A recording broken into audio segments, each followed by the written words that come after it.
Antes de tudo existir, ele existia. Eles existiam. Em meio ao caos, deram ordens e tudo se fez.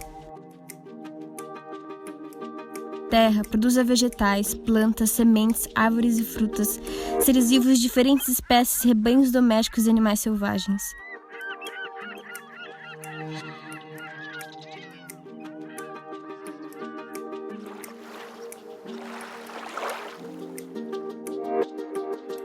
Trindade, façamos nós o homem à nossa imagem, conforme a nossa semelhança.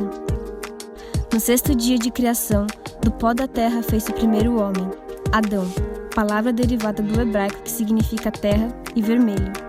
Não se encontrava, porém, em todo ser vivente alguém que correspondesse ao homem de forma idônea.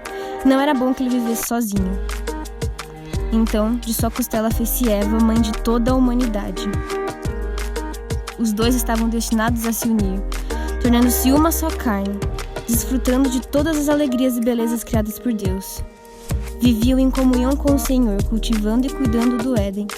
Andavam nus e não sentiam vergonha. Mas então, surgiu a morte. Depois de 930 anos, Adão morreu, e toda a sua descendência foi transformada.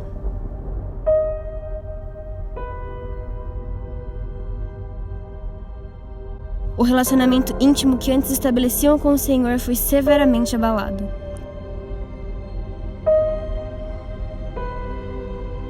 Foram expulsos do Éden, que passou a ser guardado por querubins e uma espada flamejante que se movia. Repararam que estavam nus e foram tomados pela vergonha. Agora, fora do jardim, precisavam trabalhar arduamente, comendo pão com o suor do rosto. A paz que antes reinava deu lugar a dores e perversidades entre a humanidade. A natureza sofre e, desde então, aguarda. Mas espera pelo quê? Por quem? O que de tão terrível aconteceu?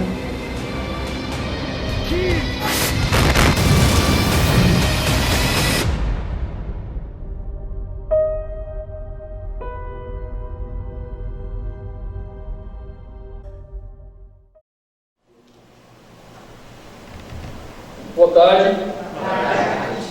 Quero falar com vocês hoje sobre uma história de amor. E aí você vai olhar e falar assim, eu acho que eu fui enganado, porque o vídeo falava de Adão e Eva, e até onde eu sei, Adão e Eva não é exatamente uma história de amor, como a gente vê nos filmes de Hollywood, tá tudo certo, é o sim, o salva a princesa. Não é exatamente isso.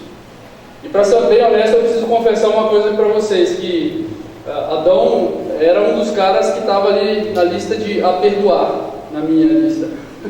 Então, essa aula me ajudou um pouco a entender tudo o que aconteceu e mudar um pouco a minha percepção a respeito dessa história, enxergar isso como uma história de amor, e eu queria que você me desse uma chance, tá? A gente vai falar sobre isso durante esses 20 minutos.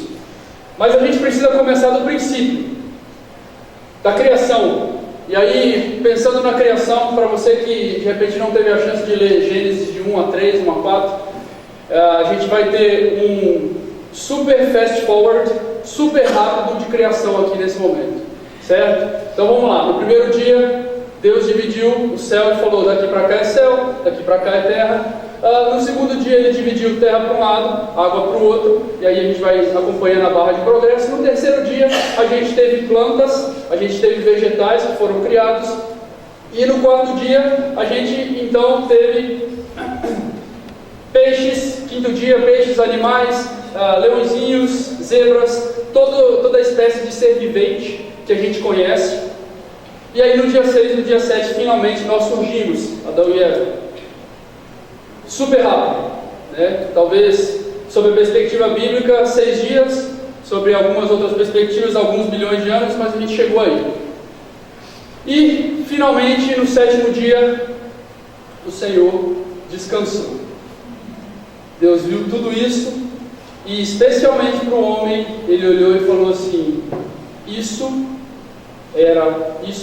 ficou muito bom. Para todas as outras coisas ele falava, E viu Deus que isso ficou bom. Para o homem, isso ficou muito bom.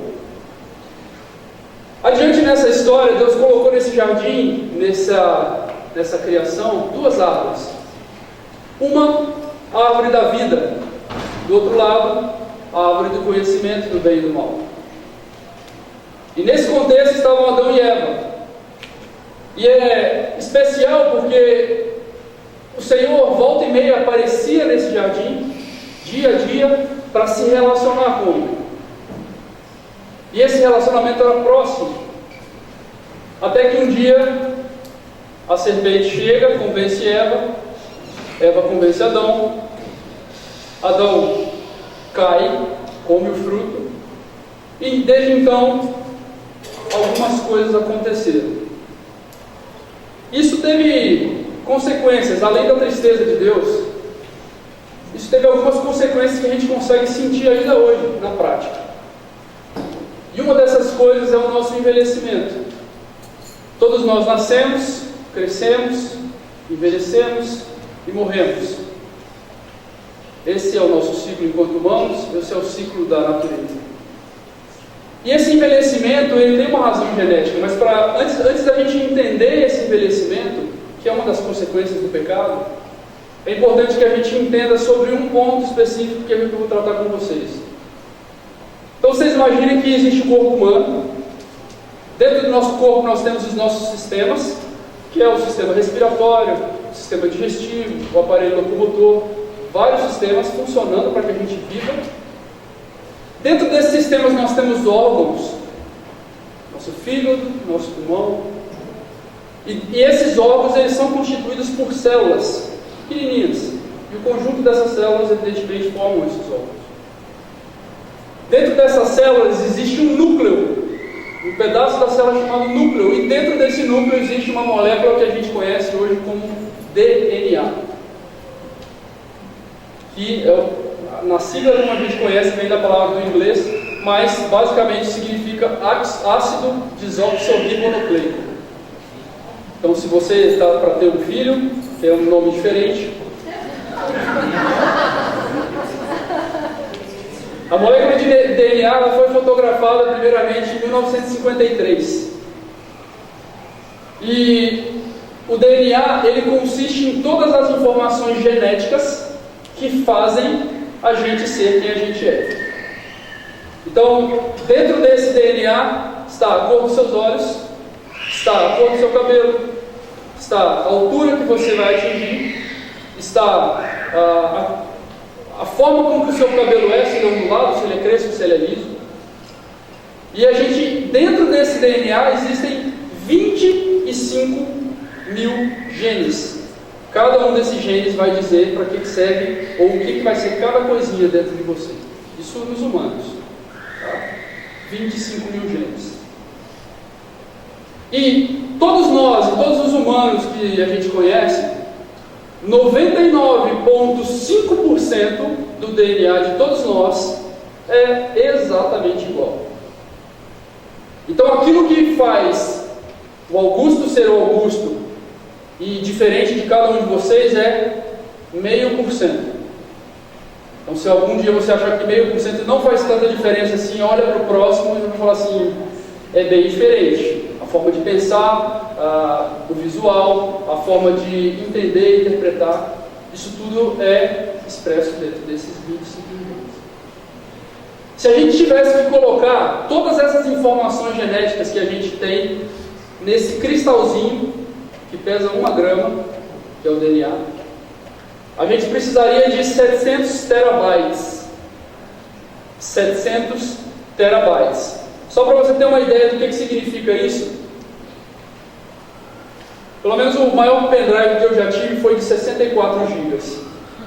Se a gente tivesse que colocar toda a informação genética nossa em pendrives, a gente totalizaria aproximadamente 11 mil pendrives.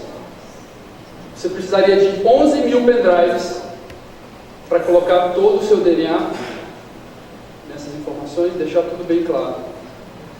Se a gente fizer uma estimativa de quanto isso pesaria, seria algo em torno de 55 quilos. Então, toda vez que você, na próxima vez que você chegar numa entrevista de emprego, uma vaga decisiva, e a pessoa te perguntar, olha, essa vaga é importante, então eu queria saber tudo sobre você. Daí você manda abrir a porta, vem com um carrinho de mão, despeja todos os pendrives no fio, aí está tudo que eu poderia dizer do que eu sou. Você está em algum relacionamento, a pessoa precisa se conhecer mais. Fala, você tem um pendrive? Você tem um pendrive? E é interessante a gente pensar por essa perspectiva, porque quando a gente pensa do ponto de vista genético, toda vez que a nossa célula vai se dividir e vai gerar uma nova célula, esse DNA ele se enrola inteiro e ele fica num formato que a gente conhece como cromossomo, que é esse xizinho aí. Então o seu DNA ele fica todo apertado. E na ponta desses cromossomos existe um negócio chamado telômero. E antes que você pense, os telômeros não são os dançarinos do Michel Teló.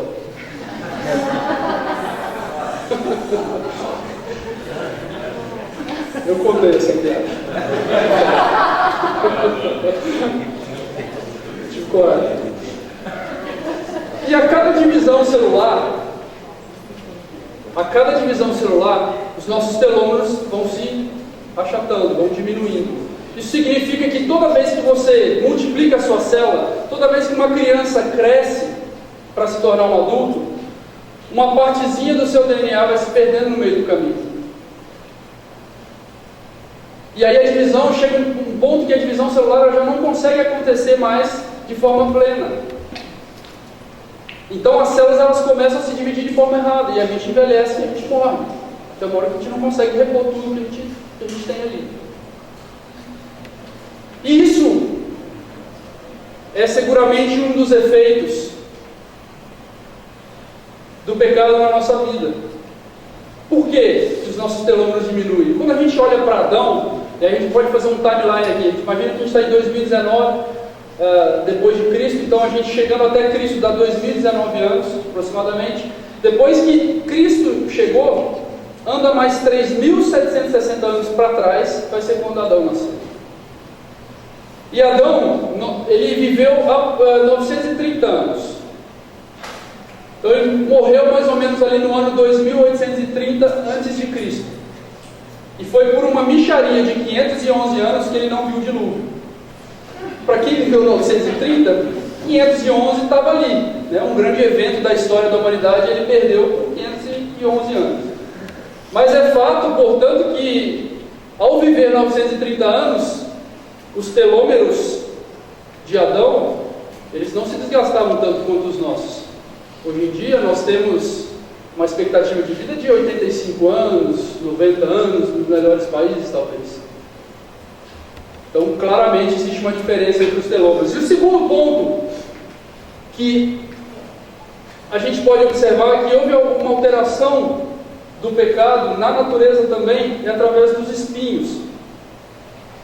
Quando a gente vai em Gênesis 3, diz lá que a partir da queda, a partir do momento em que o homem pecou, Deus vai então conversar com o homem, com a mulher e falar o que você fez, e aí eles tentam se explicar, não dá muito certo, e aí a partir daquele momento, Deus diz que a natureza vai começar a produzir espinhos e ervas daninhas, dentre outras coisas. Então vamos pegar aqui, por exemplo, uma rosa. Imagina que uma rosa tem o DNA dela 100% preservado. Isso significa que antes da queda, aquele DNA, aquela partezinha do DNA que era responsável por fazer o tronco da flor, ele, toda vez que ele fazia o tronco da flor, ele não sinalizava a produção dos espinhos. Ele era retinho. A partir da queda, houve então uma deformação desse gene, desse DNA, e aquela rosa que antes ela era construída perfeitinha, retinha, ela passou a ter espinhos. Isso significa então que esse antes e depois, que houve sim um efeito grave, genético, em como essa rosa produz o caule dela. E é interessante porque essa parte dos espinhos, ela ela toca bastante porque, se você parar para pensar, os espinhos, então, que todos nós vemos aí fora, eles simbolizam, eles são a parte visível daquilo que o pecado fez no mundo. A influência do homem na natureza pode ser vista, visualizada pelos espinhos. Então os espinhos são, portanto, uma relação com o pecado. E não é à toa que Jesus foi coroado com uma coroa de espinhos. A partir do momento em que se coloca uma coroa de espinhos em Jesus, aqueles espinhos não eram para ter existido se não houvesse pecado. Então o nosso próprio Senhor foi coroado com algo que nós atrapalhamos na criação. E isso continuou repercutindo, isso continuou incomodando de gerações em gerações, tanto que o apóstolo Paulo, ele fala lá em Romanos: por isso a criação aguarda ansiosamente pela manifestação dos filhos de Deus. Paulo já tratava disso, ainda depois de muito tempo, ele continuou tratando disso. E é interessante a gente notar, porque essa palavra manifestação, se a gente vai para a origem dela, ela significa tornar nu também. Tornar nu. E se a gente voltar ao Éden, a gente vai ver que o homem e a mulher viviam nus. Então a manifestação dos filhos de Deus significa tornar aquela essência original. Aquilo que a gente era desde o princípio, que foi sonhado para ser. E Paulo ainda coloca: pois sabemos que toda a criação geme e sofre, como com dores de parto, até o presente dia. Isso significa que, a partir de Jesus, nós temos a oportunidade de nos tornarmos filhos de Deus, e a partir disso nós temos então a possibilidade de nos manifestarmos, para que, através da nossa manifestação por meio de Cristo Jesus, a gente devolva à natureza e a nós mesmos aquilo que a gente foi feito para ser. E talvez dentro desse contexto todo você esteja se perguntando: tá, tudo bem, mas se eu tenho um DNA tão imperfeito assim, é possível sair algo de bom? Se geneticamente eu estou tão estragadinho, será que ainda dá para sair alguma coisa boa? E aqui eu vou dar dois exemplos para vocês, para explicar o porquê que sim. Primeiro, vou dar um exemplo da área que eu atuo, trabalho com esporte. E dentre os 25 mil genes que nós humanos temos, existe um gene específico, existem diversos que estão sendo estudados e relacionados com o desempenho físico. Existe um específico que eu vou falar para vocês hoje, que é o ACTN3. Tem esses nomes diferentes. Esse ACTN3, toda vez que uma pessoa possui esse gene, significa que ela tem a possibilidade de que o músculo dela seja mais rápido, mais veloz. Então, se esse gene está ali, o músculo é melhor para a atividade física, ou para determinadas atividades físicas. Quando a gente pensa no treinamento físico, esse ACN3, quem tem esse gene, significa que ele responde mais ao exercício, significa que ele se recupera melhor do exercício, e ao se recuperar melhor ele consegue treinar mais. E significa que ele tem menor propensão a ter lesões. Então, se um indivíduo possui esse gene e quer ser campeão olímpico, ele tem um caminho mais facilitado. Tá? Estou sumarizando. Agora, existe um ponto interessante que a gente precisa ver. Bom, eu tenho duas pessoas. Um tem esse gene e quer ser campeão olímpico, só que ele senta na cadeira e fica assim, por anos e anos a fio, até que chega o momento dele ir para a Olimpíada, ele compete. E existe um outro que não tem esse gene, mas que ele decidiu acordar todo dia cedo, treinar, comer direito, fazer tudo certo para conseguir atingir esse objetivo. Quem que chega lá? Aquele que treinou. Isso significa que o gene sozinho, ele não decide o final da história. Isso significa que o gene, ele precisa de um ambiente específico para que aquilo seja expresso. Então, uma coisa é eu ter o gene, outra coisa é o quanto que esse gene trabalha. Se eu dou um ambiente em que esse gene trabalha muito, eu expresso todas essas características e ok. Se não, vai ficar por ali. Você pode parar para pensar em doenças também. Se eu não tenho um determinado gene para uma determinada doença e vivo num ambiente que tem fumaça, que tem cigarro, eu posso sim desenvolver essa doença, mesmo que eu não tenha esse. Então isso também tem a ver com o ambiente que você está inserido. Um segundo ponto que eu queria chamar a atenção, e esse foi um ponto interessante que ao estudar eu fui entendendo um pouco mais dessa história. Se a gente dividir a história da humanidade em antes e depois do pecado, a gente tem a escolha. A escolha, ela aconteceu e foi dada por Deus ao homem antes da queda. Então isso significa que o livre-arbítrio, ele já existia antes da queda.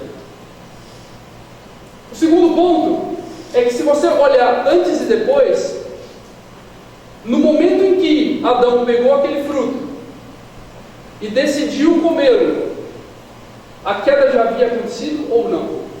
Ainda não. Até aquele momento não tinha acontecido.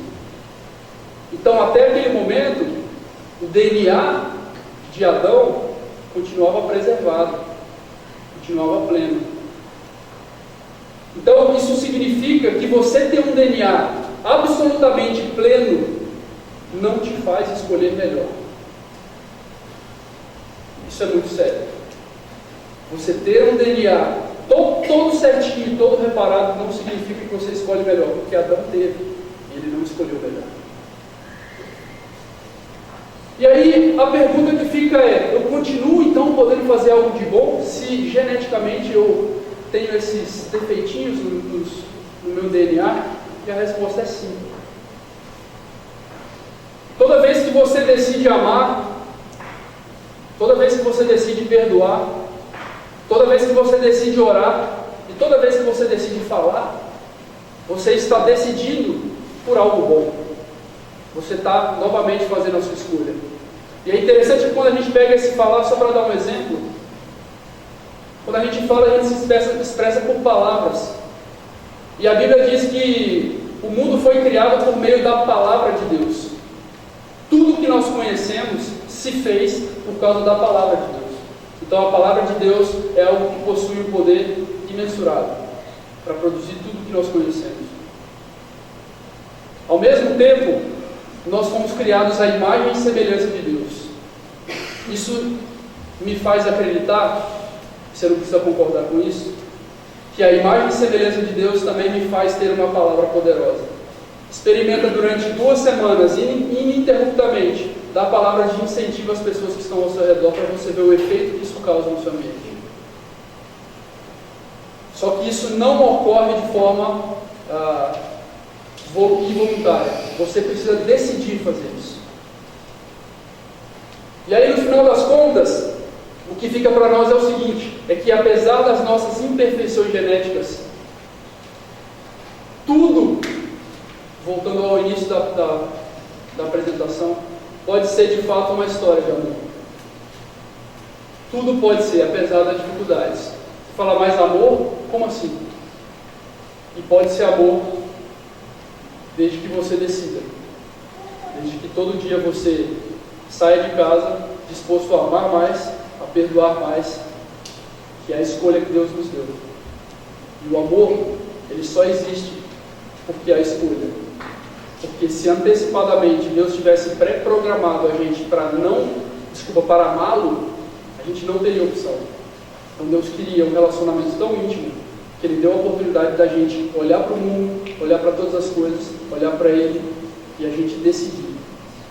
E ao decidir por Deus, isso significa que a gente estava escolhendo sinceramente ter um relacionamento com Ele. Então, escolha diferente nessa semana. Obrigado.